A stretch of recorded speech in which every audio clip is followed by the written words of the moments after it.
নমস্কার, সময় কলকাতা আপনাদের স্বাগত। আপনাদের সঙ্গে রয়েছে আমি সঞ্জিতা। আর খেলার দুনিয়ার গুরুত্বপূর্ণ খবর নিয়ে শুরু করছি খেলা হবে অনুষ্ঠান। আর শুরুতেই যে খেলার খবরের দিকে নজর রাখবো, অবশ্যই যে খবর আপনাদেরকে জানাবো, শুরুতেই ক্রিকেটের খবরের দিকে একটু নজর রাখবো। বৃহস্পতিবার ধর্মশালায় শুরু হলো ভারত ইংল্যান্ড সিরিজের পঞ্চম টেস্ট। সিরিজের প্রথম ম্যাচে হারতে হয়েছিল রোহিতদের, আর পরের তিনটি টেস্টে দুরন্ত প্রত্যাবর্তন করেন তারা।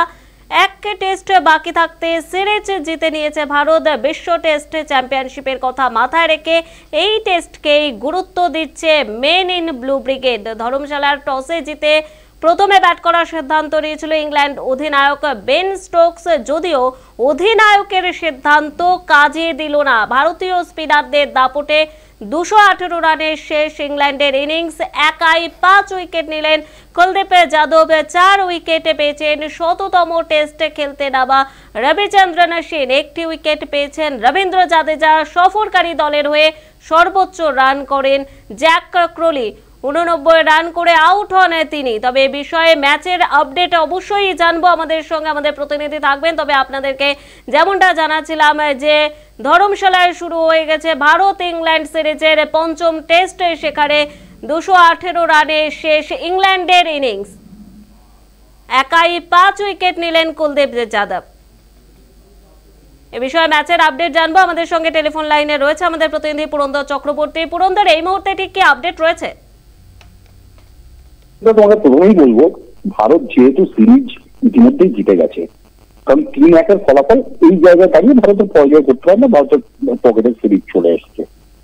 কিন্তু বিষয় যেখানটা তাৎপর্য রাখে সেটি হচ্ছে যে বিশ্ব চ্যাম্পিয়নশিপ সামনে, সেখানে দাঁড়িয়ে ভারত এই মুহূর্তে পয়েন্ট টেবিলে এবং অবস্থানগতভাবে তৃতীয় জায়গায় রয়েছে। এখানে নিউজিল্যান্ড প্রথম স্থানে রয়েছে।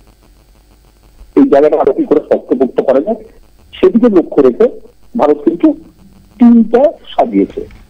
কারণ জসপ্রীত বুমরা তাকে বিশ্রাম দেওয়া যেতেই পারত, প্রথমে তাকে কিন্তু পঞ্চম টেস্টে রাখা হয়নি, যখন পঞ্চম টেস্টের আগেই দল ঘোষণা করা হয়েছিল চতুর্থে, তাকেও কিন্তু ফেরত আনা হয়েছে। অন্যদিকে এই টেস্টে বারবার এর আগের 3টে টেস্টে 6 ইনিংসে যিনি বারবার ব্যর্থ হয়েছেন সেই রজত পাটিদারকে সরিয়ে দেবদূত পাডিক্কলের অভিষেক হলো। অর্থাৎ একের পর এক প্লেয়ারের অভিষেক হচ্ছে। আমরা যদি প্রথম থেকে দেখি তাহলে একগুচ্ছ তরুণ প্লেয়ারকে এই সিরিজে দেখা গেল। এই শেষ নাম হচ্ছে, সর্বশেষ সংযোজন হচ্ছে দেবদূত পাডিক্কল। এখন বিষয় হচ্ছে দেবদূত পাডিক্কলকে নিজের ব্যাটিং দেখানোর সুযোগ পাননি, কারণ তুমি আগেই যা বললে, আমরা যদি চোখ রাখি, নজর রাখি স্কোরের দিকে, তাহলে দেখতে পাবো যে ইংল্যান্ড 218 রান অল আউট হয়ে গেছে। কিন্তু একটা সময় ছিল যে সময়টা কিন্তু মনেই হচ্ছিল না যে এই এত কম টোটালে ইংল্যান্ড অল আউট হয়ে যেতে পারে। ভারত যে পঞ্চম টেস্টে ভালো ফল করার জন্য কৃত সংকল্প, তার কিন্তু প্রমাণ কিন্তু ভারত প্রথম থেকেই রাখছিল। রোহিত শর্মা তার বোলিং যেভাবে চেঞ্জ করাচ্ছিলেন সেদিকে মনে হয়েছে, কারণ দীর্ঘ সময় ধরে তিনি রবীন্দ্র যাদব থেকে প্রথম থেকেই আনেন সাধারণত বোলিংয়ে, এবং কিন্তু কুলদীপ যাদবকে আগে ইন্ট্রোডিউস করান। এবং কুলদীপ যাদব 5 উইকেটে অধিনায়ক যে সিদ্ধান্তটি নিয়েছেন তাকে বেশি বল করিয়ে যাওয়ার, তার প্রতি যোগ্য তাকে সম্মান জানিয়েছেন 5 উইকেট। রবিচন্দ্রন অশ্বিন আমরা জানি যে ভারতের মাটিতে অবশ্যই ভয়ঙ্কর একজন ব্যাটসম্যান, এবং আমরা যদি দেখি তার পারফরমেন্সের দিকে, বাঁহাতি ব্যাটসম্যানদের জন্য তিনি কিন্তু ভয়ঙ্কর। বাঁহাতি ব্যাটসম্যানরা খুবই খারাপ সময়ের মধ্যে দিয়ে যাচ্ছেন ভারত সিরিজে এসে। তার অন্যতম উদাহরণ হতে পারে বেন স্টোকস, বিপ্লবী রান করেন। অর্থাৎ 175 রানে 3 উইকেট, একটা সময় যে সময়টার কথা আমি বলছি 175 রানে 3 উইকেট ছিল, যে সময় বেয়ারস্টো ক্রিকেট ছিলেন। এই যে পর ক্রলে কিংবা জরুর, তারপরে বেয়ারস্টো, এই যে আউটগুলো হওয়ার পরে একমাত্র উইকেট রক্ষক বেন স্টোকস ছাড়া কেউ সুবিধা পায়নি। হয়তো তাদের নবাগত স্পিনার শেষ দিকে ব্যাট চালিয়ে 11 রান করেছেন, কিন্তু এই 218 রান খুব একটা বর্ষার জায়গা হতে পারে না প্রথম দিনে, কিন্তু সেটাই মনে হয়েছে। পিচ চরিত্র ভাঙলে কি হতে পারে সেটা পরবর্তী। কিন্তু ভারত কিন্তু 100 রান বেশি ভাবে পিছিয়ে রয়েছে। যথারীতি কিন্তু একটা রেকর্ড যেটা করার ক্ষেত্রে সেদিকে পা বাড়িয়েছিলেন, আরো এক ধাপে এগিয়ে গেছেন তিনি। এদিনও তিনি ব্যাটে রান পেয়েছেন, এদিনও অর্ধশত রান করলেন। রোহিত শর্মা রান পেয়েছেন, শুভমান গিল দায়িত্ব নিয়ে ব্যাট করছেন। হাতে 9 উইকেট, ইংল্যান্ডের কোর্ট থেকে 100 রান পিছিয়ে রয়েছে ভারত, অর্থাৎ প্রথম দিনের শেষে অ্যাডভান্টেজ পাবে সঞ্চিতা। একেবারেই অনেক ধন্যবাদ পুরন্দর। এতক্ষণ আমাদের সঙ্গে টেলিফোন লাইনে ছিলেন আমাদের প্রতিনিধি পুরন্দর চক্রবর্তী। ইংল্যান্ড 218 রানে শেষ করেছে এবং এখনো পর্যন্ত কিন্তু ইন্ডিয়া ব্যাট করছে।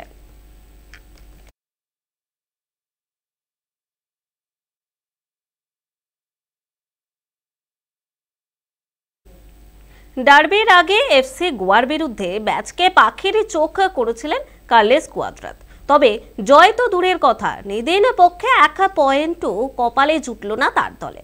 আরব সাগরের পার থেকে খালি হাতেই ফিরতে হচ্ছে ইস্টবেঙ্গলকে। বুধবার এফসি গোয়ার বিরুদ্ধে তাদের ঘরের মাঠে 0-1 গোলে হেরে গেল লাল হলুদ ব্রিগেড। আগামী রবিবার যুব ভারতীতে মেগা ডার্বি, আর তার আগে এই হাল দলের ফুটবলারদের ওপর চাপ আরও বাড়াবে। বুধবার ইস্টবেঙ্গলের খেলায় পরিকল্পনার অভাব দেখা গিয়েছে। একাধিকবার চাপের মুখে বলের দখল হারিয়েছেন সৌভিক নন্দারা, আর সেই সুযোগকে ব্যবহার করলো স্বাগতিকরা। যেই দলে আবার রয়েছে গত জানুয়ারিতে ইস্টবেঙ্গল থেকে লোনে যোগ দেওয়া বোরাহেরেরা। নিজের পুরনো দলের বিরুদ্ধে এদিন দুর্দান্ত ফুটবল খেললেন এই স্প্যানিশ মিডফিল্ডার। প্রথমার্ধে সময় যত গড়িয়েছে খেলার রাশে নিজেদের দখলে নিয়েছেন গোয়ার ফুটবলাররা। ম্যাচের 12 মিনিট পিছিয়ে পড়তে পারত ইস্টবেঙ্গল, তবে লাল হলুদ গোলরক্ষক প্রভাশেখান গিলকে একা পেয়েও বলে জালে জড়াতে ব্যর্থ হন নোহা। তবে নিজের ভুলের প্রায়শ্চিত্ত করেন 42 মিনিটে। ইয়াসিরের বাড়ানো পাস থেকে লাল হলুদ গোলরক্ষককে পরাস্ত করেন মরক্কোর ফুটবলারটি। প্রথমার্ধে আরও ব্যবধান বাড়াতে পারত ম্যানুয়েল মার্কোজের ছেলেরা। বক্সের বাইরে থেকে প্রায় একক দক্ষতায় বেশ কয়েকটি শট নিয়েছিলেন কার্লোস মার্তিনেজ, তবে গোলের ব্যবধান বাড়াতে পারেননি তিনি। বিরতির সময় 0-1 গোলে পিছিয়ে ছিল ইস্টবেঙ্গল। দ্বিতীয়ার্ধেও ইস্টবেঙ্গলের খেলায় সেই ধার দেখা গেল না। ক্লিন্টন সিলভা, মহেশরা বিক্ষিপ্তভাবে গোলের চেষ্টা করলেও কাজে লাগেনি। দলগত বোঝাপড়ার অভাব বারবার চোখে পড়েছে। 83 মিনিটে উদান্ত সিং এর শর্ট পোস্টে লেগে প্রতিহত হয়, না হলে 2-0 ব্যবধানে এগিয়ে যেত গোয়া। আর এই ম্যাচের হারের পর 18 ম্যাচে 18 পয়েন্ট নিয়ে তালিকায় নবম স্থানেই থেকে গেল ইস্টবেঙ্গল। 17 ম্যাচে 32 পয়েন্ট নিয়ে 4 নম্বরে গোয়া।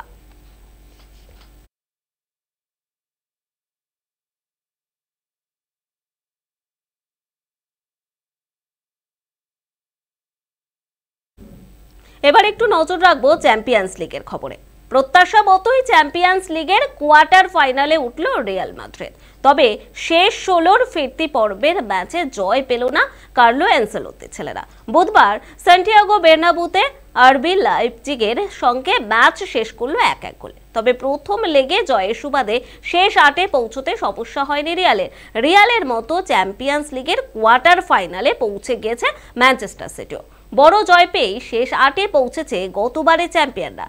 ফিরতি পর্বের ম্যাচে কোপেনহেগেনকে 3-1 গোলে হারিয়ে দিয়েছে তারা। চ্যাম্পিয়ন্স লিগের ইতিহাসে সবথেকে সফল দল রিয়াল মাদ্রিদ। রেকর্ড 14 বার ইউরোপ সেরার খেতাব জিতেছে তারা। তবে এই মরশুমে সংখ্যাটা 15 করার দিকে এক ধাপ এগোলো স্পেনের ক্লাবটি। প্রথম পর্বের ম্যাচে 1-0 গোলে এগিয়েছিল রিয়াল। ফলে বুধবার আনসেলোত্তির ছেলেদের কাছে প্রাথমিক লক্ষ্য ছিল না হেরে মাঠ ছাড়া। তবে ম্যাচের আগে বেলিংহামদের সতর্ক করে দিয়েছিলেন কোচ অ্যানসেলোত্তি।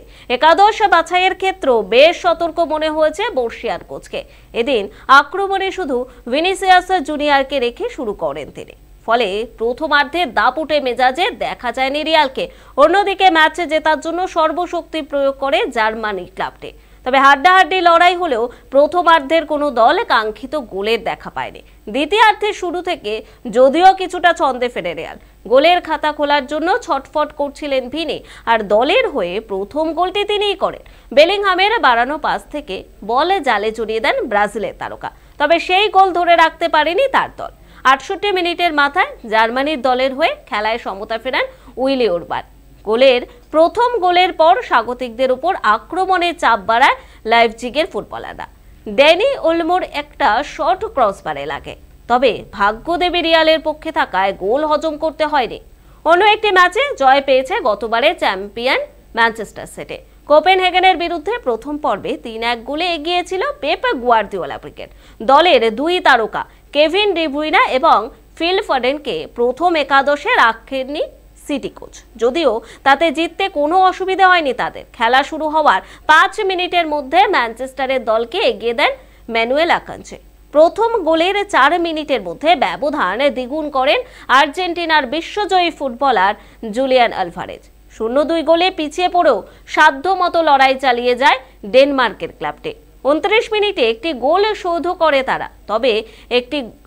তবে গতবারে চ্যাম্পিয়নদের হারানোর জন্য তা যথেষ্ট ছিল না। প্রথমার্ধে সংযুক্তির সময় হয়ে আবার ব্যবধান বাড়িয়ে নেয় সিটিজেনরা। দলের হয়ে তৃতীয় গোলটি করেন আর্লিং হাল্যান্ড। দ্বিতীয়ার্ধে কোনো দল গোল করতে পারেনি, ফলে 2 পর্ব মিলিয়ে 6-2 গোলে জিতে কোয়ার্টার ফাইনালে পৌঁছে গেল ম্যানচেস্টার সিটি।